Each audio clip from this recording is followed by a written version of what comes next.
C'est le moment d'avoir des discussions. Nous sommes dans des négociations intensives en ce qui concerne le secteur de l'acier, l'aluminium et de l'énergie. There's times to hit back and there's times to talk, and right now is the time to talk.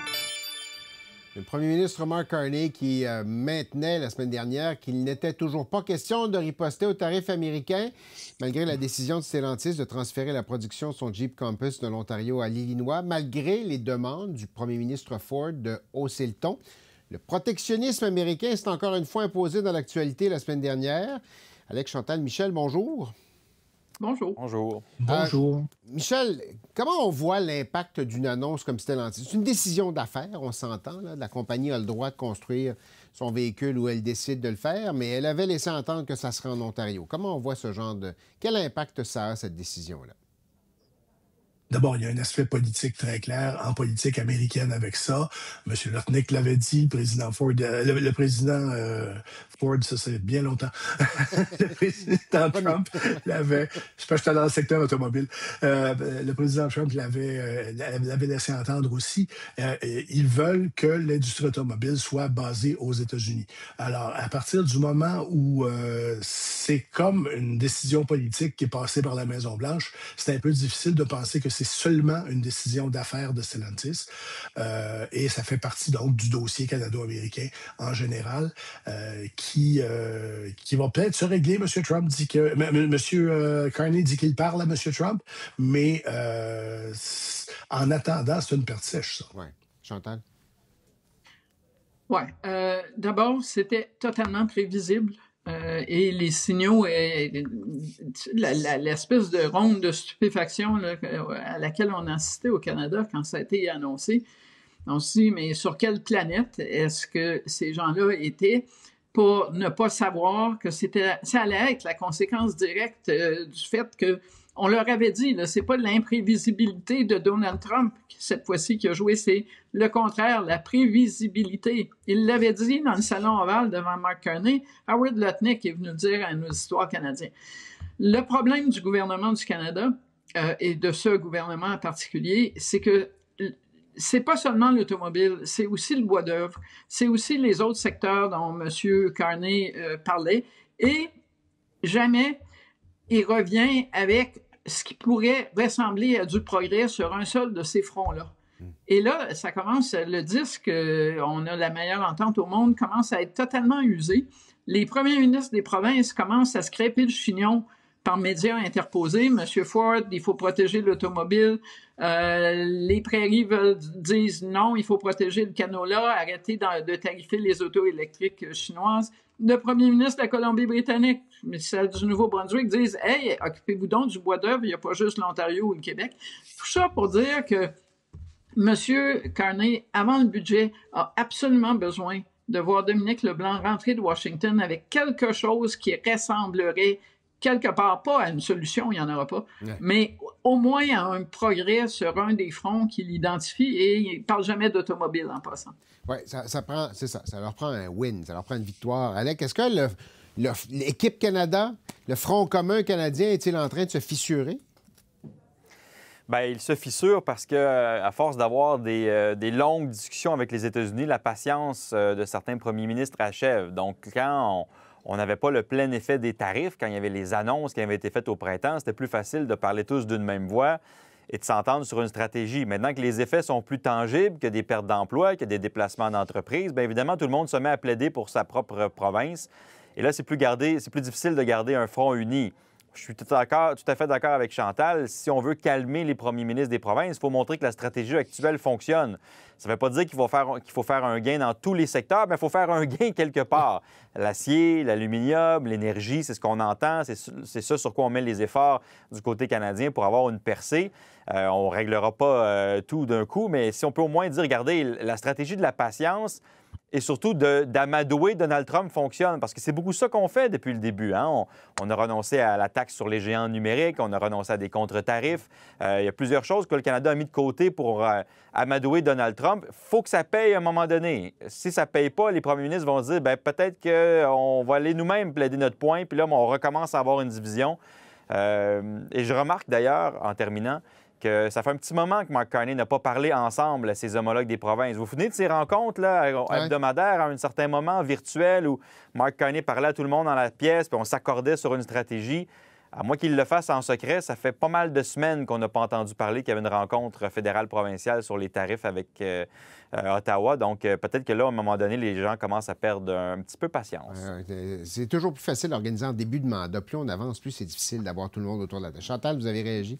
Oui, cela dit, il est arrivé cette semaine à Mark Carney quelque chose qui n'était jamais arrivé à Justin Trudeau pendant qu'on a renégocié l'ALENA pendant le premier mandat de Donald Trump, et c'est la perte du contrôle de la conversation canadienne. On est arrivé au moment où, et ça, Justin Trudeau a réussi à l'éviter pendant les 2 ans où on a renégocié l'ALENA, on est arrivé à un moment où les Canadiens sont en train de se chicaner, on dirait négocier entre eux, alors que la négociation doit se faire avec les États-Unis. Et une partie de la raison, Alec parle de la réunion de premier ministre. Vous souvenez-vous du conseil sur le libre-échange que Justin Trudeau avait mis sur pied la première fois et qu'il avait remis sur pied en janvier dernier, où on avait une coalition arc-en-ciel de toutes les tendances politiques, syndicales, patronales. Je suis allée voir ce matin ce qui était arrivé à ce conseil-là, parce qu'il me semble qu'on n'a pas annoncé de réunion récente. Et je suis tombée sur une page du gouvernement du Canada qui disait « Cette page a été archivée. Okay. Bon, d'accord. La seule réunion dont j'ai trouvé une existence publique remonte à l'arrivée de Mark Carney comme chef libéral en mars. Peut-être lieu de désarchiver la page et le conseil, du coup. Michel, Mark Carney maintient qu'il est toujours temps de négocier. M. Ford, on le disait tantôt, lui voudrait une approche plus dure. Est-ce qu'à un moment donné, s'il n'y a pas de résultat, il faut adopter une approche plus dure? Est-ce qu'il faut changer de tactique, d'après vous? C'est peut-être pas encore le temps, mais à un moment donné, si la tactique ne marche pas, il va falloir la changer. D'un autre côté, est-ce qu'on a le poids pour faire des contre-tarifs et des choses comme ça vis-à-vis de l'administration américaine puis vis-à-vis de l'économie américaine? Ça, c'est pas certain. C'est pas certain que ça va beaucoup nous aider, mais il y a des secteurs dans lesquels on peut le faire. Et je suis certain qu'ils ont ça sur leur planche à dessin quelque part, mais M. Carney a l'air de vouloir parler encore, mais il faut qu'il y ait un plan B qui se prépare parce que de toute façon, il faut toujours avoir un plan B dans ces choses-là. Plan B ou des résultats, on verra. Je vais vous faire... oui. Cette semaine, on avait l'impression qu'il n'y avait pas de plan A, alors le plan B. Oui. J'ai l'impression que ça va être notre sujet récurrent, ça, cette question-là, pour encore un petit bout. Alors, on va y revenir. J'aimerais vous faire entendre un extrait d'un podcast, d'un balado sur le web où Pierre Poilievre a eu des propos qui ont laissé bien des gens perplexes concernant la GRC. On écoute, puis je vous reviens tout de suite après. The RCMP had been doing its job and not covering up for him, then he would have been criminally charged. The leadership of the RCMP is frankly just despicable when it comes to enforcing laws against the Liberal government. Bon, Alec, je commence avec vous. Ça, c'est essentiellement, M. Poilievre, dans un balado plutôt amical, là, à tendance conservatrice, qui remet en question le travail de la GRC puis qui se demande si M. Trudeau n'aurait pas dû faire de la prison dans les dossiers de SNC-Lavalin ou de ses vacances sur l'île de l'Agacán. Pourquoi le chef conservateur sent le besoin d'avoir ce genre de discours-là, d'après vous? Bien, il va plus loin que de remettre en question. Il dit carrément que la GRC a étouffé l'affaire. Cover-up, c'est un mot très fort en anglais. C'est très, très fort en anglais. C'est comme si la GRC, donc, avait protégé le gouvernement de Justin Trudeau lorsqu'il y a eu des scandales.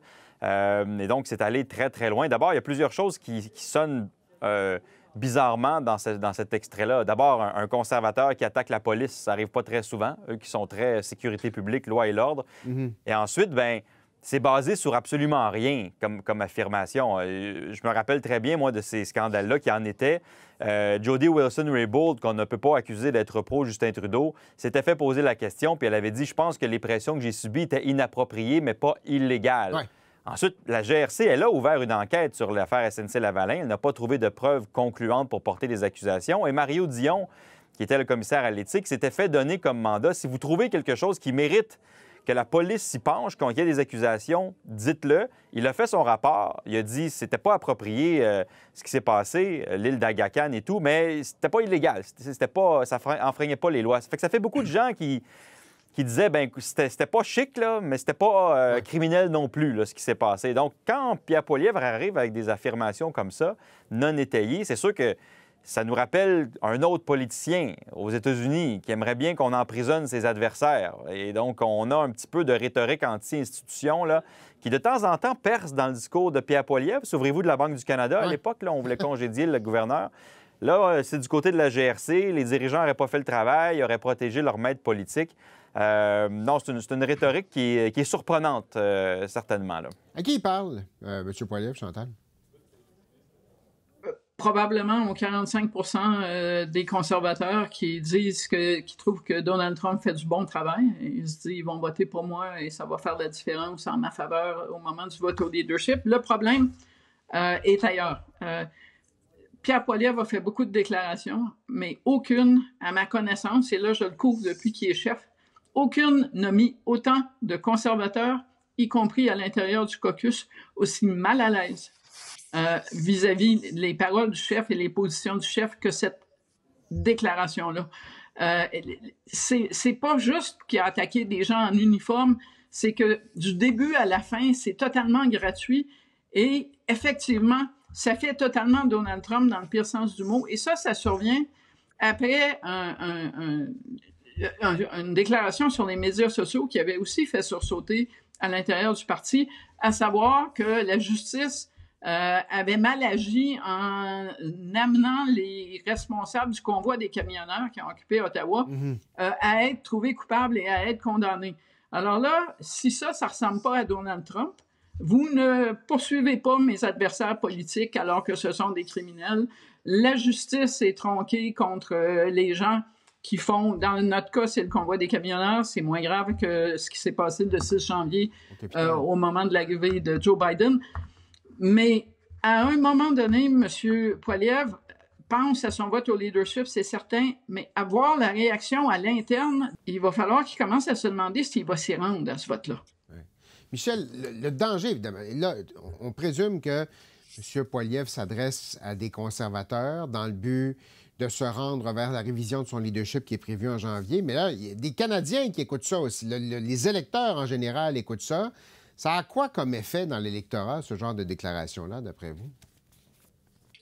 D'abord, il n'y a rien de prouvé dans ce que M. Poilievre a dit. Donc, c'est des allégations. Un politicien qui répète des allégations qu'il ne peut pas prouver va toujours avoir des ennuis.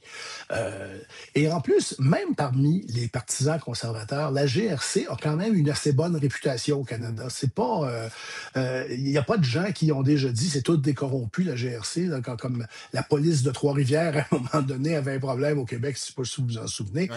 Mais c'est pas ça, là. Là, c'est une institution qui est bien respectée et les conservateurs aiment la police d'habitude.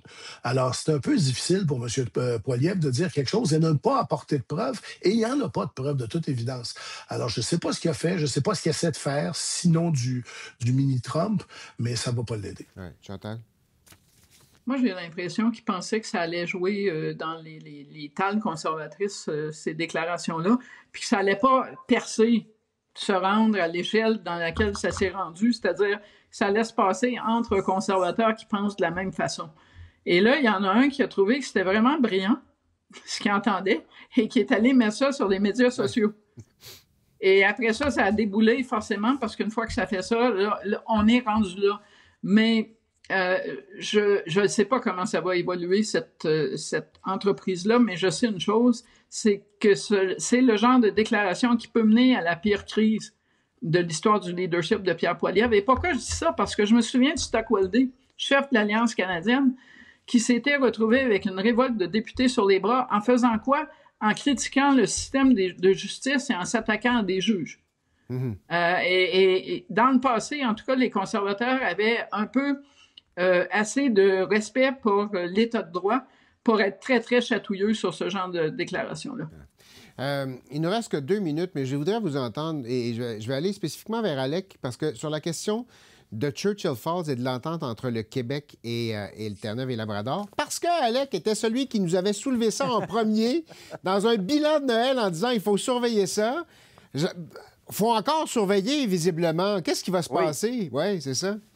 Oui, il faut encore surveiller parce que les conservateurs qui ont pris le pouvoir, puis bon, c'était de bonne guerre pour se différencier des libéraux qui avaient conclu l'entente avec le Québec, ont promis de la réviser, de la confier à un panel d'experts, de la renégocier si jamais l'entente n'était pas à la hauteur, puis de faire un référendum auprès de la population pour consulter, savoir est-ce que Churchill Falls, l'entente avec Hydro-Québec, est bonne.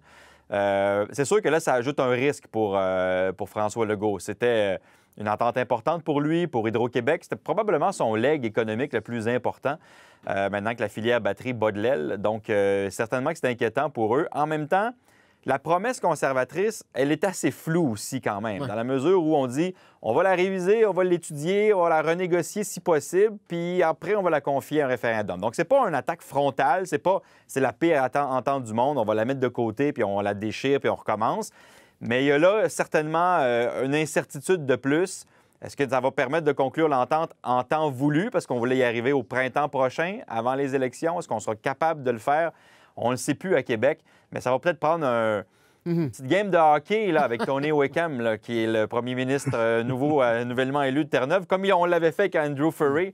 François Legault l'avait invité au Centre Bell. Ça avait l'air d'avoir aidé leur relation. Peut-être qu'il faudra l'inviter au hockey, mais il faudra certainement qu'il y ait des discussions entre les deux premiers ministres pour s'assurer qu'il y a un échéancier ou du moins une façon de se parler là, pour la suite des choses. Là. Vous laissez le mot de la fin là-dessus, cher Alec, parce qu'on aura l'occasion d'en reparler. C'est tout le temps qu'on avait, malheureusement. Alec, Chantal, Michel, merci infiniment. À la semaine prochaine. Au revoir. Au revoir. Au revoir.